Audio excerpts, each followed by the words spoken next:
नमस्कार दोस्तों, आप जानते हैं कि पॉडकास्ट की दुनिया में हम आपको हमेशा लेकर चलते हैं और हमारे साथ होते हैं प्रशांत टंडन जी। प्रशांत जी, आपका स्वागत करता हूं इस कार्यक्रम में। और सबसे बड़ी बात यह है दोस्तों कि प्रशांत जी और हम दोनों ने, मतलब मैं और प्रशांत जी, हम दोनों ने मिलकर जब इस पॉडकास्ट की शुरुआत की थी तो वो 4 तारीख की बात है, 4 अप्रैल की बात है। और 4 अप्रैल को हम लोगों ने ये चर्चा की थी कि 4 जून को, मतलब 2 महीने बाद क्या कुछ होगा। और अब 4 जून बिल्कुल सामने है और रिजल्ट है 4 जून को। पूरा का पूरा चुनाव जो है वो अब खत्म हो चुका है। आज प्रेस कॉन्फ्रेंस भी कर ली चुनाव आयोग ने, लेकिन उसके बाद कल जो होना है, यानी कि 4 जून को जो कुछ होना है वो बहुत इम्पॉर्टेंट है। उसमें सबसे बड़ी बात ये भी आती है प्रशांत जी कि जो अपने लोगों का जो एग्जिट पोल है और पूरे देश भर के लोग जो कह रहे हैं, उस हिसाब से तो साफ दिखाई दे रहा है कि इंडिया की सरकार बनने जा रही है। अब इंडिया की सरकार बनेगी तो कौन प्रधानमंत्री बनेगा, ये एक बड़ा सवाल तो उठता है ना जी।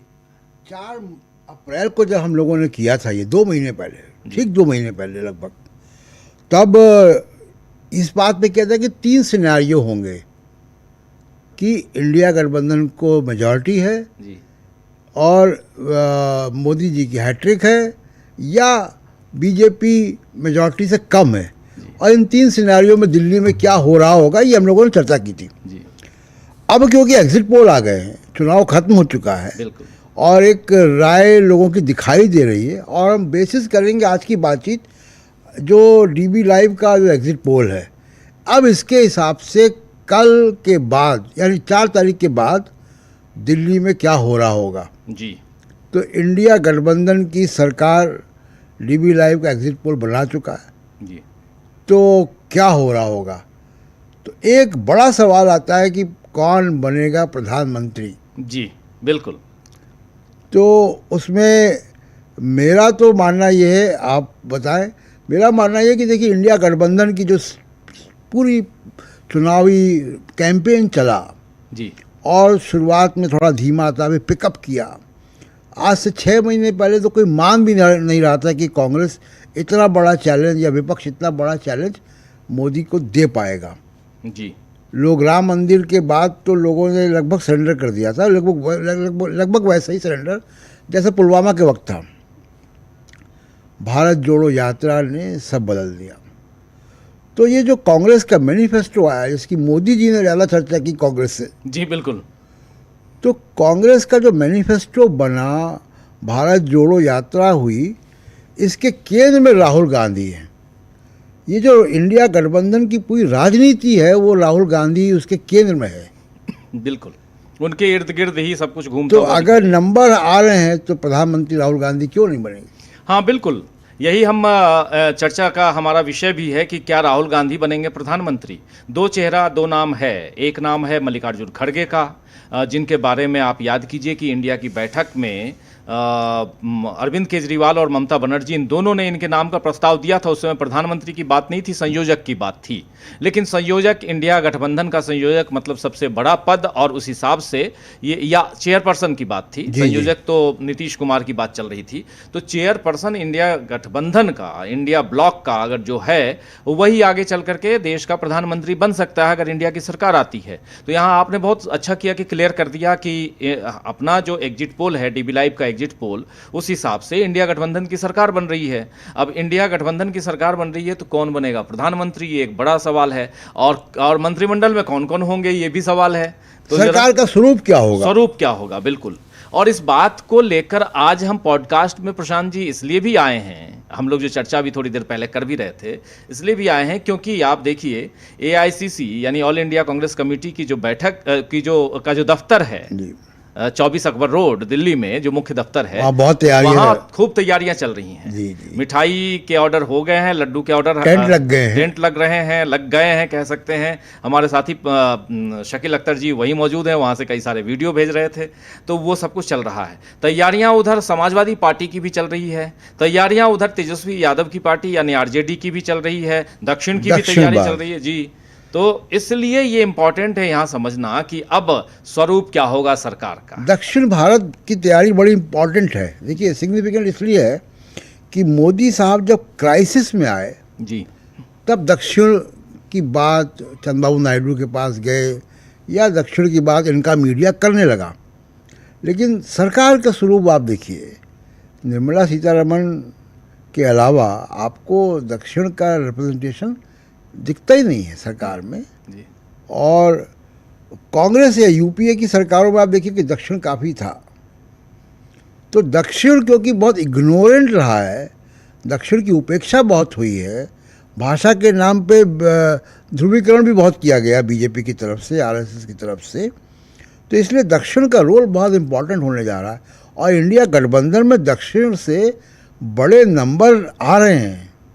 हाँ बिल्कुल, कर्नाटक हो, चाहे तमिलनाडु हो, चाहे केरल हो, केरल, ये तमाम या तीन तेलंगाना हो, तेलंगाना है जहां कहा जा रहा है कि 10 से ज़्यादा, मतलब दहाई से डबल डिजिट में कांग्रेस पार्टी आ रही है। और इंडिया गठबंधन की 3 सरकारें हैं वहाँ पे। बिल्कुल, केरल में भी जो सरकार है वो इंडिया गठबंधन की है। बिल्कुल, कर्नाटका में है, तेलंगाना में है, नहीं, और तमिलनाडु में है। तमिलनाडु में है। तो 4 सरकारें हैं। 4 सरकारें इंडिया गठबंधन की वहाँ पे हैं। तो इसलिए दक्षिण का रोल बड़ा इम्पोर्टेंट होगा जी। कई सारे कैबिनेट मंत्री दक्षिण से आएंगे जी। और मुझे ऐसा लगता है कि जो क्योंकि कोalition गवर्नमेंट बनने जा रही है, बहुत लगभग एक दशक बाद कोalition गवर्नमेंट बनेगी। और ये कोalition गवर्नमेंट में हालांकि ये भी कोalition की ही गवर्नमेंट थी, जो मतलब कहने को मोदी जी की जो औपचारिकता से, लेकिन वो तो बाकी तो वो बीजेपी की भी सरकार रही थी। बीजेपी कितनी वहाँ पे चलती होगी मुझे क्या कह सकते, सबको मालूम है। लेकिन मुझे लगता है कि सरकार का जो स्वरूप होगा इस बार जी, उसमें डिप्टी प्राइम मिनिस्टर भी होगा।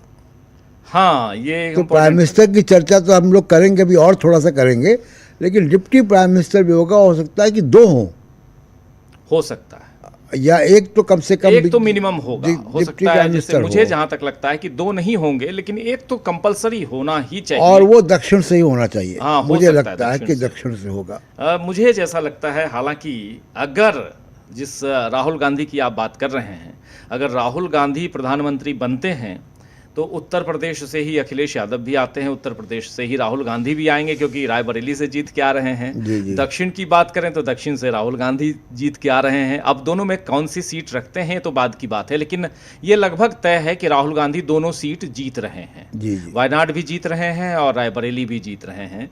तो राहुल गांधी के दोनों हाथ में लड्डू है, यानी वो दक्षिण के हिसाब से देखा जाए तब भी दक्षिण का प्रधानमंत्री है जी।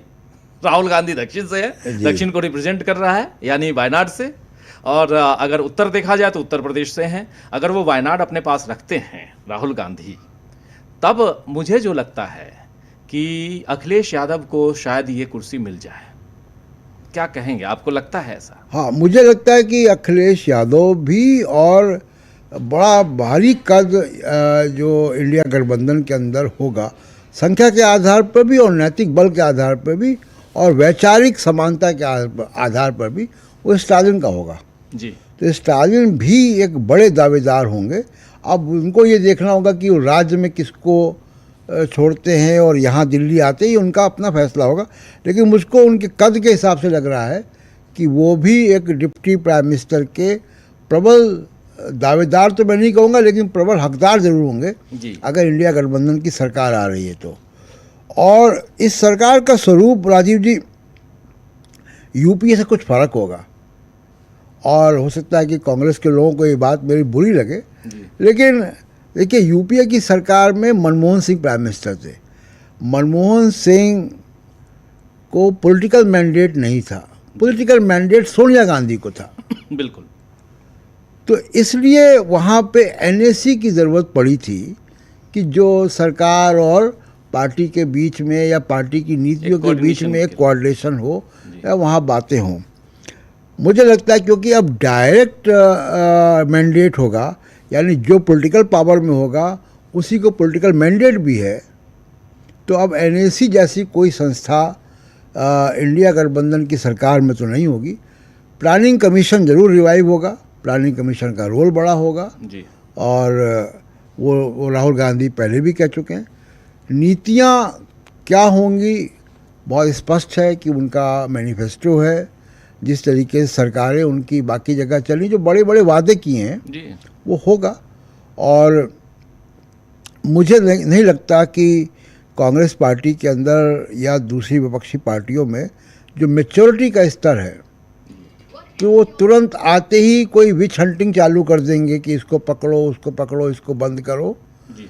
वो काम भी कांग्रेस इस बात के लिए जानी जाती है राजीव जी कि वो ठंडा करके खाते हैं। जी। तो वो पहले दिन से ही मोदी जी की तरह कि बदले में दबाव बहुत होगा कि ईडी भेजो, सीबीआई भेजो, इसको पकड़ो, उसको पकड़ो। मुझे लगता है कि वो ये सब नहीं, यहाँ नहीं होने वाला। ये बहुत धीमे से, बहुत धीमी गति वो से कांग्रेस ठंडा करके खाती है। जी। कांग्रेस को एक्चुअली सरकार चलाना आता है। सरकार चलाना आता है, तो वो सरकार चलाएंगे। उनकी जो प्रायोरिटी होगी इकोनॉमी को रिवाइव करना, बिल्कुल, और बेरोजगारी को करना, समाज में जो नफरत और बंटवारा हो गया है उसको ख़त्म करना, थोड़ा सा समाज के अंदर फेथ डेवलप करना, मीडिया को ठीक करना। मीडिया का अपने आप ठीक हो जाएगा। बहुत सारे वो तो जो आने वाले समय में काम क्या है उस पर भी हम चर्चा करेंगे, लेकिन उससे पहले मैं ये ज़रूर इसमें कुछ जोड़ना चाहता हूँ। उसमें एक ये स्वरूप की बात जो हम लोग कर रहे हैं। सबसे पहले अगर हम प्रधानमंत्री के रूप में राहुल गांधी, और जो शुरुआत में मैं कह रहा था राहुल गांधी और मल्लिकार्जुन खड़गे, दो नाम आते हैं। खड़गे साहब के साथ प्लस पॉइंट बहुत सारे हैं। प्लस पॉइंट एक सबसे बड़ा है कि सर्वमान्य चेहरा है वो। शरद पवार भी उनके नाम पे 50 साल का उनका लेजिस्लेटिव एक्सपीरियंस है। 50 साल से ज़्यादा का एक्सपीरियंस, और वो भी ऐसा एक्सपीरियंस कि वो ज़मीन से जुड़ा हुआ इंसान है। दलित चेहरा है, बड़ा चेहरा, दक्षिण का एक बड़ा चेहरा है, सब कुछ है। तो उनके साथ, और चाहे ममता बनर्जी हों, चाहे अरविंद केजरीवाल हों, चाहे शरद पवार हों, सब तैयार हो जाएंगे। नैतिक बल बहुत बड़ा है, बहुत बड़ा है, बहुत बड़ा है।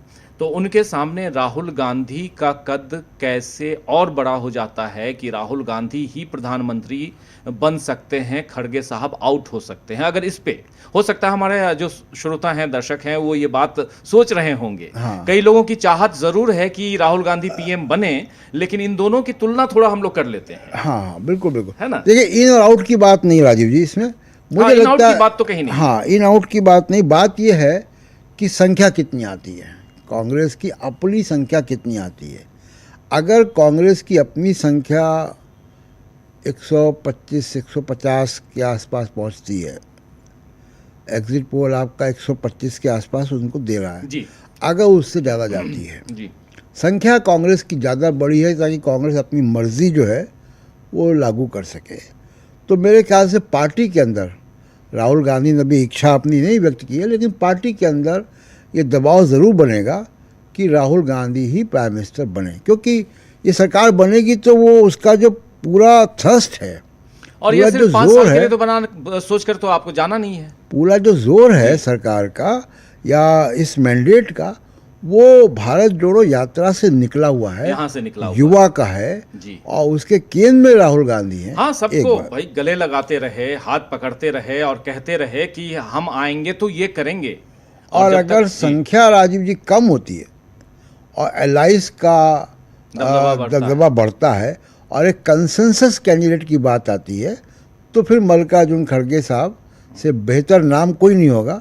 और किसी को भी आपत्ति नहीं होगी, चाहे वो दक्षिण की पार्टियां हों, चाहे वो शिवसेना हो, चाहे वो एनसीपी हो, चाहे वो आरजेडी हो या समाजवादी पार्टी हो या ममता बनर्जी जिन्होंने नाम प्रपोज किया था, तो किसी को भी दिक्कत खड़गे जी के नाम से नहीं होगी। बिल्कुल आप सही कह रहे हैं। तो मल्लिकार्जुन खड़गे एक प्रबल दावेदार हैं, हकदार हैं, दावेदार की बात हम नहीं कर रहे हैं। और एक प्रधानमंत्री के रूप में उनका व्यक्तित्व बड़ा रिच है, बहुत बड़ा है। 50 साल का उनका वो है, करियर है, पॉलिटिकल लेजिस्लेटिव करियर है, राजनीति उसके पहले से कर रहे होंगे। अच्छी अंग्रेजी, हिंदी, 5 भाषा, कन्नड़ और ये मराठी बोलते हैं। अच्छा एक्सपीरियंस है उनका, महत्वपूर्ण मंत्रालयों को देखा है उन्होंने, तो एडमिनिस्ट्रेटिव पॉलिटिकल एक्सपोजर बहुत है उनको। तो और उनको देखकर मुझे, मतलब जो वाजपेयी जी के समय की जो प्राइम मिनिस्टर, वाजपेयी जी क्या करते थे, वाजपेयी जी बहुत सारी बातें पार्लियामेंट में अपनी ओरेटरी से, अपनी बातों से, अपने एक्सपीरियंस से, बड़ी सारी क्राइसिस से पार्टी को और सरकार को निकाल लेते थे। याद होगा आपको, बिल्कुल याद है, है बिल्कुल ना। हम लोग उस वक्त वहाँ लोकसभा की गैलरी में बैठते गैलरी थे, में बैठ करके देखा करते थे, बिल्कुल सुना करते थे। तो खड़गे जी के साथ भी वही एडवांटेज है, वाजपेयी जी वाला। उम्र का एडवांटेज है, एक्सपीरियंस का एडवांटेज है और वाकपटुता का एडवांटेज है। जी तो ये एडवांटेज खड़गे जी को रहेगा कि वो बहुत सारी क्राइसिस से चीज़ों को निकाल लेते हैं। अब याद कीजिए कि इस पूरे चुनाव में खड़गे जी पे हमला नहीं हो पाया, नहीं हो पाया। विधानसभा में जरूर मोदी साहब ने किया, उल्टा पड़ गया, क्योंकि उनका मॉरल स्टेचर बहुत बड़ा है। खड़गे जी का 82-83 साल उम्र है, 100 से ऊपर रैलियां की हैं। उनसे कोई गोदी मीडिया नहीं पूछने जा रहा है कि आप थकते क्यों नहीं, जी जबकि पूछना 10 उनसे साल क्यों? उम्र में लगभग 10 साल बड़े हैं, 9 साल 10 साल बड़े हैं इनसे, नरेंद्र मोदी से। 100 से ऊपर रैलियां की हैं, जी, उनसे कोई पत्रकार पूछने नहीं जा रहा है इनका कि आप थकते क्यों नहीं आप हैं? थकते क्यों? सवाल तो इनसे बनता है। बिल्कुल बिल्कुल ये सवाल बनता है। लेकिन जोश भरते हुए हमेशा दिखाई देते हैं मल्लिकार्जुन खड़गे, और उन्होंने अपने घर पे जो अभी बैठक बुलाई थी 1 तारीख को, और उस बैठक के बाद भी देखिए प्रेस कॉन्फ्रेंस उन्होंने की और तमाम सवालों का जवाब, और वो जोश दिखाई देता है उनके अंदर। लेकिन अब जरा इन पे आते हैं, राहुल गांधी पे आते हैं। एक तो खड़गे हैं, और खड़गे साहब किस हिसाब से बन सकते हैं, बहुत बड़े मतलब प्रबल हकदार दावेदार दोनों हैं। लेकिन राहुल गांधी के नाम को लेकर ज़्यादा चर्चा क्यों होगी? उस समय जो आप कह रहे थे, एक तो ये है कि कांग्रेस पार्टी को अगर 125 से ज़्यादा सीटें मिलती हैं तो कांग्रेस के अंदर ही एक मजबूती दिखाई देगी कि वो कुछ भी निर्णय लेने में सक्षम होगी। जैसे 2004 में हम लोग देखें, 135 सीटें लगभग आ गई थी, 134 सीटें थी बीजेपी कांग्रेस को। तो वैसे में मनमोहन सिंह को सोनिया गांधी ने प्रधानमंत्री पद पर बैठाया, कह सकते हैं, या चुनाव किया और संसदीय दल ने उनको चुना और बैठाया। अब राहुल गांधी को लेकर के कोई डाउट है ही नहीं, जिनसे भी बात कीजिए उनकी पहली पसंद राहुल गांधी है, इनसाइड कांग्रेस और कांग्रेस के बाहर भी। कांग्रेस के बाहर जो ये युवा वर्ग है जिसकी बात आप कर रहे हैं, ये जो रेहड़ी पटरी वाले लोग हैं, ये जो गिग वर्कर्स हैं, ये जो अग्निवीर हैं, ये जो ट्रक ड्राइवर्स हैं, ये जो कूली हैं, जिन लोगों से भी, और इन लोगों से अभी आज की तारीख में भी आप जो महिलाएं हैं, बच्चियां हैं, इन लोगों से आप बात कीजिए तो ये सब कहते हैं राहुल गांधी चाहिए। तो एक प्रेशर कांग्रेस के अंदर भी है और बाहर भी है राहुल गांधी को प्रधानमंत्री पद पर लाने के लिए। और गांधी परिवार का आखिरी व्यक्ति राजीव जी 29 साल पहले प्रधानमंत्री था। हाँ, तो 29 साल कह लें, क्योंकि 1984 में बना। हाँ, और 89 में वो सरकार से चले गए। हाँ, तो 25 साल तो हो ही गया। 35 साल 35 साल 35 साल पहले 89। जी। तो ये आरोप तो कभी इस पे लगता नहीं। दूसरी देखिए, मेरा 2-3 वजह हैं राहुल गांधी को क्यों।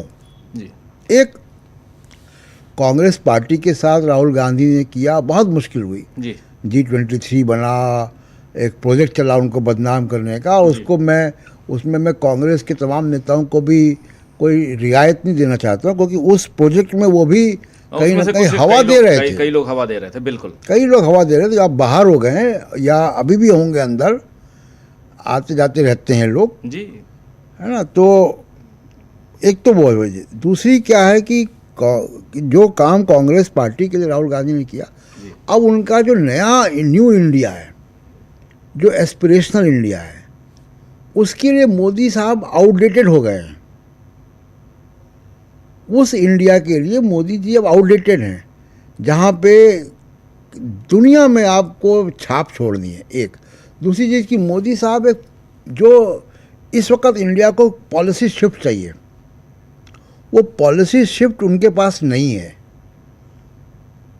वो केवल एक थोड़े से लोगों के बीच में घिरे रहते हैं। और आप देखिए कि उन्होंने by and large Manmohan Singh की पॉलिसी को कंटिन्यू किया विथ सम आइसिंग कि अपने लोगों को आगे बढ़ाओ। जी, इस वक्त जिस पॉलिसी शिफ्ट की ज़रूरत है, वो ज़रूरत है, मैं कहूँगा कि जो मनमोहन सिंह का इकोनॉमिक रिफॉर्म सा था, उससे भी थोड़ा अलग। कुछ अलग क्या कि इकॉनमी को ज़रूरत है अब फाइनेंस इकोनॉमी से ट्रांजिशन फेज में लाकर प्रोडक्शन इकोनॉमी में जाने की। जी बिल्कुल। Production based economy. अब आपको चाइना से compete करना है, वो फाइनेंस इकोनॉमी से नहीं होगा, वो टॉप डाउन अप्रोच से नहीं होगा, वो ट्रिकल डाउन से नहीं होगा कि आप 10 पैसे वालों को आप संसाधन दे दो, उनको एयरपोर्ट दे दो, उससे हो जाएगा। नीचे से चलना पड़ेगा। जी। तो राहुल गांधी ये काम कर सकते हैं। उनका इकोनॉमिक विजन न्यू इंडिया के लिए बहुत मुफीद है इस वक्त, जो भारत को चाहिए।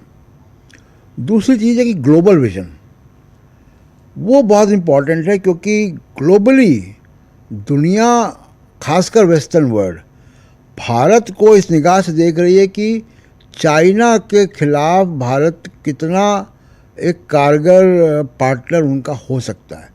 और वो पार्टनर तभी हो सकता है जब चाइना की इकोनॉमी को चैलेंज करता हो इंडिया दिखाई दे। उसका ब्लूप्रिंट, उसका जो रोड मैप है, वो राहुल गांधी ने अमेरिका में जब वो गए थे तो दिया था बिल्कुल, कि किस तरीके से हम डेमोक्रेसी के साथ प्रोडक्शन को, डेमोक्रेटिक वैल्यूज़ के साथ प्रोडक्शन को हम बढ़ाएंगे। ये चाइना नहीं कर पा रहा है। जी जी बिल्कुल। और वेस्टर्न वर्ल्ड इस मॉडल को अपनाना चाहता है। जी। और वो तमाम टेक्नोलॉजी ट्रांसफ़र, फंडिंग, वो सारी चीज़ें होंगी वहाँ से। बिल्कुल। तो मुझे लगता है कि राहुल गांधी इन 2-3 वजहों से वो इस वक्त एक स्ट्रॉन्ग कैंडिडेट हैं। बिल्कुल, मतलब वो स्ट्रॉन्ग कैंडिडेट हैं। उनकी डिमांड है inner circle of Congress party और outer circle of Congress party, जिसमें दूसरे दल भी शायद, जैसे बहुत इसी चुनाव के दौरान आप देखिए उत्तर प्रदेश और बिहार का ही जिक्र कर लें, या चाहे दक्षिण में स्टालिन की बात करें, कमल हासन की बात करें, ये सब राहुल गांधी के साथ बहुत कंफर्टेबल दिखाई दिए, बहुत कंफर्टेबल हैं। और चाहे आप शर्मिला को देख लीजिए, वाईएस शर्मिला को देख लीजिए, आंध्र प्रदेश में आज बीजारोपण हुआ है, लेकिन वो आगे जाके फल देगा, ये तय मानिए। फिर अगर शरद पवार अपनी पार्टी को मर्ज कराना चाहते हैं कांग्रेस पार्टी में, तो किसकी तरफ वो देख रहे हैं? इसका संकेत दे चुके हैं। संकेत दे चुके हैं। वो किसकी तरफ देख रहे हैं? वो राहुल गांधी की तरफ देख रहे हैं। सुप्रिया सुले को एक ठीक ठाक पोजीशन मिले कांग्रेस के अंदर, ये देख रहे होंगे। तो ये दिखाई देता है कि एक फ्रेम है जिस फ्रेम में राहुल गांधी प्रमुख चेहरे के रूप में है, और दूसरी चीज़ कि राहुल गांधी का आगे का जो भविष्य है, पॉलिटिकल लाइफ है, वो कम से कम 30 साल की है। हाँ, कम से कम 30 साल की है। 30 साल बाद राहुल गांधी उस एज में पहुंचेंगे जिस एज में आज मल्लिकार्जुन खड़गे साहब हैं, जिनकी हम चर्चा कर रहे हैं प्राइम मिनिस्टर के रूप में। जी जी, ऑफ कोर्स। और एक और बहुत जो मुझे लगता है कि ध्यान देने वाली बात है, वो ये कि देखिए, राजीव गांधी जब प्राइम मिनिस्टर बने तो वो उनका पॉलिटिकल एक्सपीरियंस कम था। जी। राहुल गांधी ने धक्के बहुत खाए। हाँ। और धक्के खा के व्यक्ति सीखता है। अच्छा, अब वो धक्के क्या खाएं, एक धक्का तो ज़रूर मैं चर्चा करना चाहता हूँ कि राजीव गांधी जब प्राइम मिनिस्टर बने, राजीव जी, तो उन्होंने अपने जो मित्र मंडली थी वो इर्द गिर्द रख ली। अरुण सिंह, अरुण नेहरू जी, इस तरीके के लोग तुरंत आ गए सरकारों में, जिनका पॉलिटिकल एक्सपीरियंस नहीं था और जिनकी वजह से राजीव गांधी को नुकसान हुआ। पॉलिटिकली मैच्योर नहीं थे वो, तो उस नुकसान हुआ। ये मित्र मंडली, एक दोस्तों की मंडली राहुल गांधी के भी इर्द गिर्द थी, वही छोड़ के चले गए। जितने भी मित्र मंडली, वो सब बिल्कुल, कुछ नाम सामने हैं, ज्योतिरादित्य सिंधिया हैं, मिलिंद देवड़ा हैं, जितिन प्रसाद हैं, यही मित्र मंडली थी ये। तो अगर ये रहते, हम उम्र थे एक ही साथ पार्लियामेंट में आए थे, एक साथ आए थे, सहपाठी। अगर ये छोड़ के नहीं गए होते तो राजीव गांधी जैसी स्थिति फिर बनती। तो मुझे लगता है कुछ चीज़ें अच्छे के लिए भी होती हैं। कहते हैं ना कि कई बार वक्त जो है वो आपको सिखा भी देता है, और वक्त आपके हिसाब से आपका भविष्य बना भी देता है। जी। तो राहुल गांधी के साथ जो वक्त है उस समय थोड़ा सा कड़वा हुआ, कटुता निभाने वाला वक्त था वो, जिस समय राहुल गांधी को पप्पू बनाया गया करोड़ों रुपए। और ये बात राहुल गांधी खुद स्वीकार करते हैं कि मुझे पप्पू बनाने के लिए, ये शब्द राहुल गांधी ने खुद इस्तेमाल किया है कि पप्पू बनाने के लिए हज़ारों करोड़ रुपए खर्च किया। लेकिन दूसरी तरफ यही लोग थे जिसकी चर्चा आप अभी थोड़ी देर पहले कर रहे थे कि उनके इनर सर्कल में ही कुछ लोग थे जो राहुल गांधी को उस मुकाम तक पहुंचाना चाहते थे जहां से राहुल गांधी दोबारा पॉलिटिक्स की तरफ झांक ना सके, देख ना सके, सिर उठा ना सके। लेकिन राहुल गांधी ने इतनी मेहनत की, कड़ी मेहनत, एक तपस्या कह सकते हैं, और इवॉल्व हुआ। देखिए, वो राहुल गांधी का रुझान तो उस वक्त भी था। हाँ, आप देखिए कि जब ये लोग राजनीति में, पार्लियामेंट में नए नए थे और राहुल गांधी भी कम ही समय हुआ था, दूसरा टर्म था, जी, तब वो भट्टा परसौल चले गए थे, हाँ, तब वो न्यामगिरी चले गए थे, जी, तब वो अमेठी में किसी दलित परिवार के यहाँ सो रहे थे रात में। तो एक इंडिकेशन तो था, एक जो रुझान था जो इनकी बाकी मित्र मंडली में नहीं था। लेकिन वो छोड़ के चले गए और राहुल गांधी इस बीच इवॉल्व हुए। एक बड़ा रोल उनका भी, ये छोड़ के जो गए तो उनको मालूम पड़ा कि हाँ भाई, जब दोस्त लोग छोड़ते हैं तो तकलीफ तो होती है, लेकिन व्यक्ति इवॉल्व भी होता है, मजबूत भी होता है। बिल्कुल। देखिए, अभी प्रधानमंत्री नरेंद्र मोदी गए थे स्वामी विवेकानंद रॉक मेमोरियल, वहीं से राहुल गांधी ने अपनी पदयात्रा की शुरुआत की थी।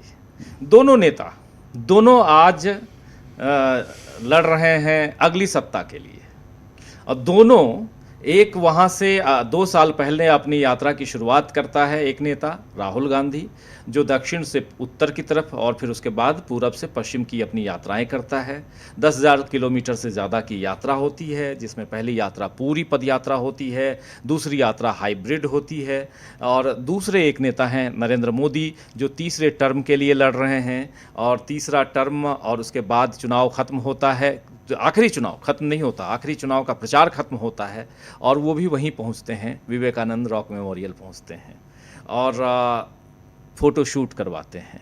मुझे याद है, मैं इसलिए ये बात यहाँ इसका जिक्र कर रहा हूँ कि मुझे याद है, आपको भी याद होगा, जब राहुल गांधी ने ये पदयात्रा शुरू की तो इतने कैमरा नहीं थे, नेशनल मीडिया में कोई सुर्खियाँ नहीं बनी थी। जी जी, आप गए थे वहाँ? हाँ, सुर्खियाँ नहीं, मैं वहाँ नहीं गया था, मैं कोच्चि से इस कार्यक्रम को की शुरुआत मतलब जोड़ा था, मतलब उसमें जुड़ा था इस यात्रा में। कोच्चि पहुँच के, मतलब कि 9वें या 10वें दिन इस यात्रा से जुड़ा था, हमारी टीम जुड़ी थी।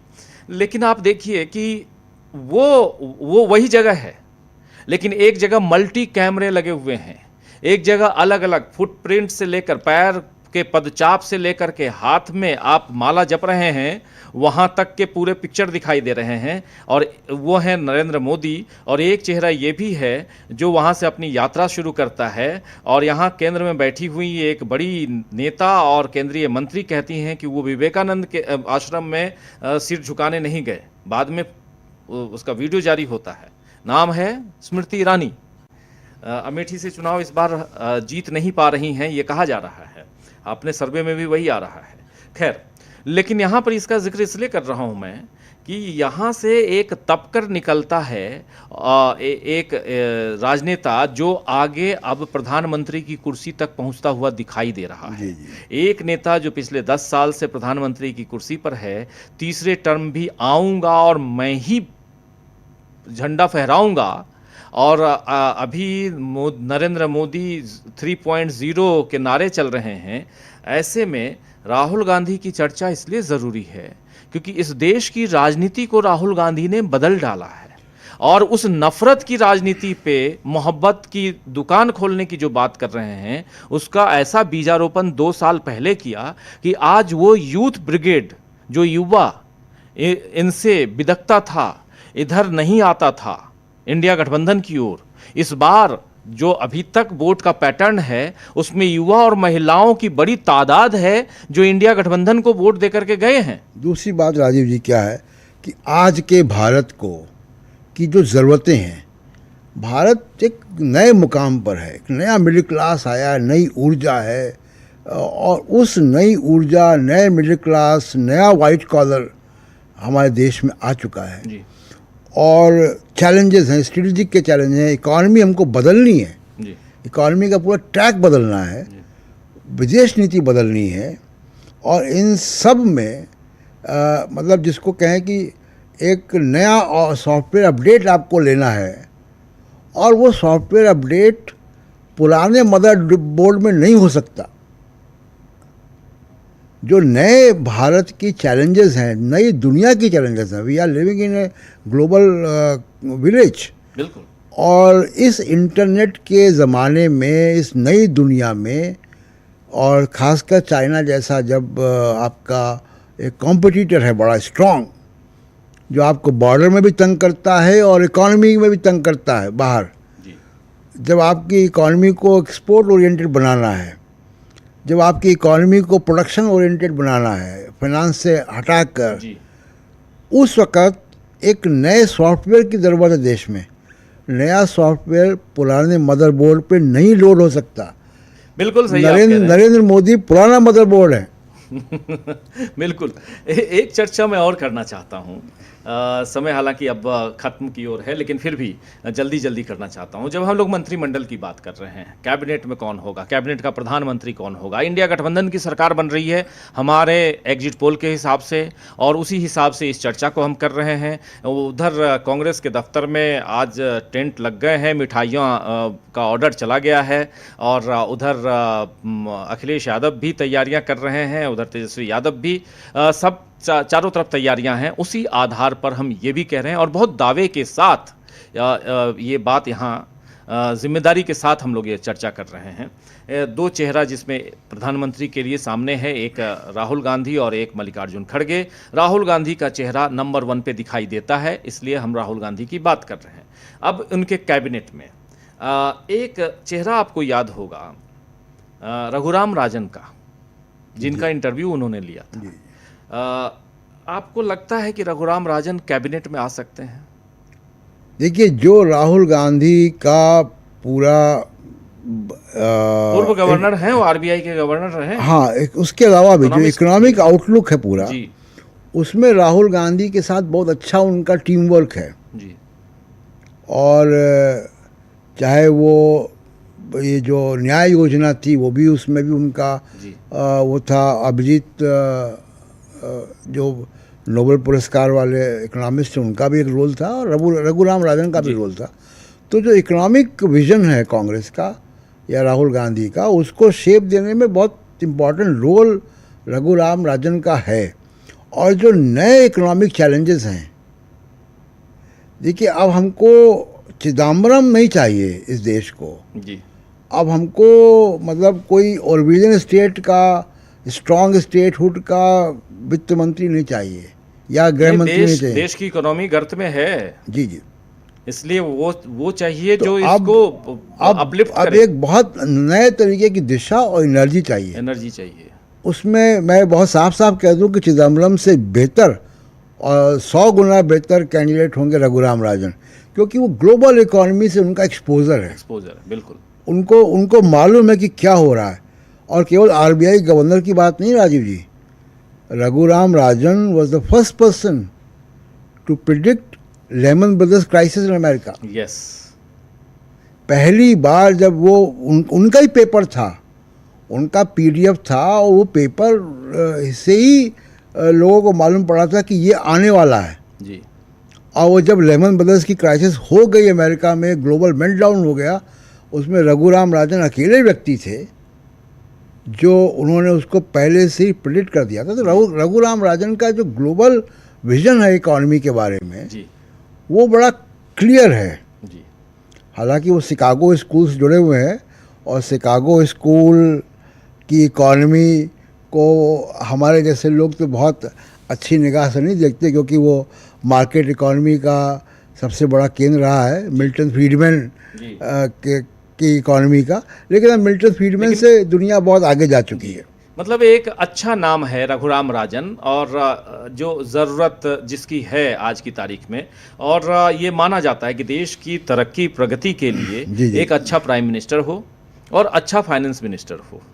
ये दोनों पैरेलली ये कहा जाता है, माना जाता है। अब तीसरे नंबर पे जो, हालांकि वो दूसरे नंबर पे एक पद आता है, वो होम मिनिस्ट्री का आता है। तीसरे नंबर पे रक्षा मंत्री का पद आता है। होम और रक्षा, सीसीएस के जो मंत्री, कैबिनेट कमेटी सिक्योरिटी के जो मंत्री, सिक्योरिटी के जो मंत्री हैं, बिल्कुल, जिसमें होम भी है, जिसमें ये भी है, डिफेंस भी है। तो क्या इसमें मुझे जो लग रहा है कि देखिए, सरकार के अंदर दो पार्टियां नहीं रहेंगी। हमारे इंटरव्यू में अरविंद केजरीवाल जी ने कहा कि बाहर से समर्थन हम करेंगे, मतलब हम सरकार में नहीं रहेंगे। हो सकता है कल को कहें कि हम सरकार में आएंगे, लेकिन आज की तारीख में उन्होंने मना कर दिया है। ममता बनर्जी ने मना कर दिया है। अब जो सरकार के अंदर आएंगे उनमें अखिलेश यादव की पार्टी रहेगी, समाजवादी पार्टी, उनमें आरजेडी रहेगी, लालू प्रसाद यादव की पार्टी, उनमें स्टालिन की पार्टी रहेगी, डीएमके, ऐसी कुछ पार्टियां रहेंगी। और वाम दल मुझे नहीं लगता, क्योंकि 2004 में जो कुछ हुआ था उसके बाद अभी भी, और अभी तब तक वाम गठबंधन जो है इस सरकार में नहीं रहने वाला जब तक कि केरला में चुनाव ना हो जाए। आप देखिए केरल में अगले साल चुनाव है 2025 में, जी। और केरल के में चुनाव जब तक ना हो जाए तब तक शायद ये भी ना रहें, तो इसलिए मतलब वाम दल ना रहें। तो दो तीन पार्टियां, एक डीएमके, दूसरा आरजेडी, तीसरा समाजवादी पार्टी, ये तीन पार्टियां ऐसी हैं जो 100% रहेंगी कैबिनेट में। और इनमें तीनों में अब जरा नेताओं को देखिए आप। एमके स्टालिन का आप नाम ले रहे थे। देखिए, टैलेंट की कमी नहीं है जी। इंडिया गठबंधन के पास और कांग्रेस के पास टैलेंट की कमी नहीं है। एक से एक लोग हैं वहाँ पे। एक बात तो ये तय मानिए कि अखिलेश यादव कैबिनेट में रहेंगे। हाँ, अखिलेश यादव होंगे। मैं एग्जांपल देता हूँ आपको कि अगर इंडिया गठबंधन की सरकार आपके एग्जिट पोल के हिसाब से आ रही है अगर, और उनको लॉ मिनिस्टर बनाना है, तो उनके पास किरण रिजिजू और अर्जुन राम मेघवाल जैसे लोग नहीं होंगे। उनके पास बहुत टॉप लेवल के जूरिस्ट हैं उनके पास। हैं बिल्कुल। तो इसलिए मैं कह रहा हूँ कि अभिषेक मनु सिंह भी हैं, कपिल सिब्बल हैं, ये देश के दो वरिष्ठ वकील जो हैं यही हैं। और भी तमाम लोग हैं, और भी कई लोग हैं। हाँ, कई लोग हैं, सलमान खुर्शीद हैं, कई लोग हैं जो कि लॉ मिनिस्टर। तो उनको अर्जुन राम मेघवाल जैसे लोग या किरण रिजिजू जैसे लोग नहीं चाहिए होंगे, जो कि जुडिशरी को नेक्स्ट लेवल पे, जो सरकार जुडिशरी का कोऑर्डिनेशन होना है, तो इवॉल्व होनी चीज़ें, रिफॉर्म्स होने हैं, क्योंकि कॉन्स्टिट्यूशन बेंच की बात भी की है अलग से जी। तो इंडिया गठबंधन और कांग्रेस के पास टैलेंट की कमी नहीं है जी। किसी भी डिपार्टमेंट में, चाहे इकॉनमी हो, चाहे फॉरेन अफेयर्स हो, चाहे लॉ हो, चाहे होम हो जी। तो टैलेंट की कमी नहीं है। और रीजनल पार्टीज़ के पास भी बहुत टैलेंट वो भी लेकर आ रहे हैं। आप देखिए कि जो पीटीआर हैं वो डीएमके के जी, वो काफ़ी पढ़े लिखे व्यक्ति हैं। काफी, हाँ बिल्कुल, है ना, बिल्कुल। ऐसी कर्नाटका से जो लोग आएंगे वो काफ़ी लोग होंगे। आप उनको मत भूलिए कि अगर कल को तृणमूल सरकार में शामिल होती है तो महुआ मोइत्रा है, जो कि एक बड़े बैंक में बड़ी पोजीशन में रह चुकी हैं, बैंकर रह चुकी हैं बिल्कुल, अमेरिका में जी। तो टैलेंट की कमी यहाँ पे नहीं है। तो लेकिन 2-4-5 बड़े डिपार्टमेंट हैं जो कि मुझे लगता नहीं कि इसमें कोई बहुत दिक्कत आएगी, लेकिन एक अच्छा मंत्रालय बहुत समय के बाद दिखाई देगा। वो दिखाई देगा, एक अच्छा युवा मंत्रालय दिखाई देगा। हाँ, ये भी है, जोश, मतलब एक जो जोश होना चाहिए वो दिखाई देगा। और चाहे वो राहुल गांधी हो, प्रियंका गांधी, कोई ना कोई, अगर राहुल नहीं तो प्रियंका गांधी आ सकती हैं कैबिनेट में। प्रियंका गांधी हैं, ये मान के चलिए कि उपचुनाव में प्रियंका गांधी चुनाव लड़ रही हैं। हाँ, एक सीट राहुल गांधी को छोड़ना है, वो सीट राहुल गांधी, अगर रायबरेली राहुल गांधी छोड़ते हैं तो वहां से प्रियंका गांधी, या राहुल गांधी वायनाड छोड़ते हैं तो वहां से प्रियंका गांधी, ये दोनों में से कोई। इसलिए तो प्रियंका गांधी ने चुनाव नहीं लड़ा अमेठी से। जी। तो ये तो तय है, और ऐसे में प्रियंका गांधी हैं। तो एक बड़ा, बहुत सारे चेहरे हैं, बहुत सारे नाम हैं। शशि थरूर चुनाव अभी लड़के जीत के आएंगे, वो भी हैं एक चेहरा। तो बहुत मतलब ये तो कांग्रेस के अंदर, लेकिन कांग्रेस के बाहर भी उधर अखिलेश यादव जो चुनाव नहीं लड़ रहे थे, उन्होंने कन्नौज से चुनाव लड़ना, इसीलिए चुनाव में वो लोकसभा में गए हैं राजीव जी, कि जब ये इंडिकेशन को मिल गया कि स्थिति अच्छी है और उनकी राहुल गांधी से बहुत अच्छी केमिस्ट्री बन गई, जो दिख भी रहा है, विजिबल भी है, और ये हुआ कि उनको सरकार में शामिल होना है, तो वो सरकार में शामिल हो रहे हैं। अगर ये सरकार इनकी बन रही तो कैबिनेट में वो होंगे, और एक्सपीरियंस उनको हो चुका है, मुख्यमंत्री रह चुके हैं 5 साल। जी बिल्कुल। तो बहुत सारी बातें हम लोग कर रहे हैं इस पॉडकास्ट में, और एक बहुत गंभीर बात भी है कि राहुल गांधी प्रधानमंत्री बनेंगे कि नहीं बनेंगे, या उनकी जगह पे मल्लिकार्जुन खड़गे बनेंगे। ये इस एक उहापोह की स्थिति बनी रहेगी, लेकिन अभी तक जो हमारी आपकी बातचीत से ये समझ में आ रहा है कि राहुल गांधी के चांसेस ज़्यादा हैं। एक देखिए बात, सबसे बड़ी बात राजीव जी बात ये कि आप मैंडेट को इंटरप्रेट कैसे करते हो, जनादेश की आपका विश्लेषण क्या है, जनादेश को आप कैसे देख रहे हो। तो वो राष्ट्रपति के लिए भी इम्पोर्टेंट होगा, उस पर मैं चर्चा में नहीं जाना चाहता हूँ कि वो राष्ट्रपति कैसे पढ़ती हैं मैंडेट को, लेकिन जो सरकार में लोग आएंगे उनके लिए भी इम्पोर्टेंट होगा कि जनादेश को पढ़ें आप, कि जनादेश किस बात के लिए है। तो जनादेश तो आपका भारत जोड़ो यात्रा से निकला है, जनादेश युवा का है, जनादेश एस्पिरेशनल इंडिया का है, जनादेश परिवर्तन का है, जनादेश जाति जवार जनगणना वाले मामले का है, संविधान बचाने का, संविधान बचाने का जनादेश है, रिप्रेजेंटेशन का जनादेश है। उन सब चीज़ों को आपको देखना होगा, सामाजिक न्याय, हर तरह के न्याय, बातें कौन कर रहा था, बिल्कुल, वो आया कहाँ से, वो मैंडेट किसको दिया है। बिल्कुल, तो जनादेश का इंटरप्रिटेशन इज़ वेरी इंपॉर्टेंट। सही कह रहे हैं आप। और ये सब कल शाम को जब इस वक्त हम लोग चर्चा कर रहे होंगे तो बहुत मतलब ये सारी चीज़ें क्लियर होंगी। कल सुबह 6 बजे से हम लगातार लाइव दिखाएंगे ही, और रिजल्ट पल पल की रिपोर्ट दिखाएंगे, और वो तो चलेगा ही। अभी थोड़ी देर बाद 7 बजे से न्यूज़ पॉइंट में कुछ और हम लेके आएंगे। तो हमारे तमाम जो साथी इस पॉडकास्ट को सुन रहे हैं वो न्यूज़ पॉइंट में 7 बजे से जुड़ें, ये गुजारिश है। और बहुत शुक्रिया अदा करता हूँ आपका प्रशांत जी। हम लोग इस चर्चा में बहुत महत्वपूर्ण चर्चा, जी कुछ जोड़ रहे हैं? जी, मैं ये कह रहा हूँ कि अगर कल ये एग्ज़िट पोल सही होता है और सरकारें बनती हैं, तो ये जो हम लोगों की बातचीत हुई है ये एक ब्लूप्रिंट है अगले सप्ताह तक क्या होगा दिल्ली में। बिल्कुल बिल्कुल सही कह रहे हैं। दिल्ली की गलियों में, खासकर जो सियासी गलियां हैं, जिसमें 24 अकबर रोड से लेकर नॉर्थ ब्लॉक और साउथ ब्लॉक तक, और आगे जाइए तो राष्ट्रपति भवन तक, क्योंकि अभी आपने राष्ट्रपति भवन का जिक्र किया, तो राष्ट्रपति भवन का काम कल शाम से शुरू हो जाएगा। तो वहाँ तक हलचल बहुत तेज़ होगी कल शाम को। और उससे पहले आज जब हम ये चर्चा कर रहे हैं तो कल के ब्लूप्रिंट को लेकर के क्या कुछ होने जा रहा है वो लेकर हम आए।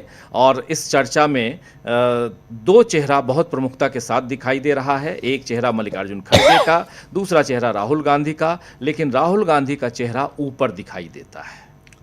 नंबर कितने आते हैं, मैंडेट उनका। हाँ, अब मैंडेट में 125 से ज़्यादा सीटें अगर कांग्रेस पार्टी के पास आती हैं तो फिर बात अलग होगी, ये तो तय है। तो चलिए इस पॉडकास्ट को अब यहीं विराम देते हैं, और फिर मिलेंगे किसी और पॉडकास्ट में। और हो सकता है कि कल शाम को फिर हम लोग एक पॉडकास्ट लेकर के आए, लेकिन चर्चा ऐसी जारी रहेगी। बहुत बहुत शुक्रिया आपका। और दोस्तों आप सबका भी बहुत शुक्रिया जो आप लोग ध्यानपूर्वक इस पॉडकास्ट को सुन रहे थे, और कहीं ना कहीं एक ब्लूप्रिंट, एक मैप आपके सामने, सियासी मैप देने की कोशिश हम कर रहे थे, और ये जानने की कोशिश कर रहे थे चर्चा में कि आखिर राहुल गांधी या मल्लिकार्जुन खड़गे या जो कैबिनेट इंडिया गठबंधन की बनने वाली है उसमें कौन क्या हो सकता है। तो बहुत सारे नाम अभी आना बाकी है, तो उस पर भी चर्चा करेंगे। लेकिन अभी इजाज़त दीजिए, और फिर अगले प्रोग्राम में आप सबका इंतज़ार रहेगा शाम 7 बजे न्यूज़ पॉइंट के साथ। बहुत बहुत शुक्रिया, बहुत धन्यवाद, नमस्कार।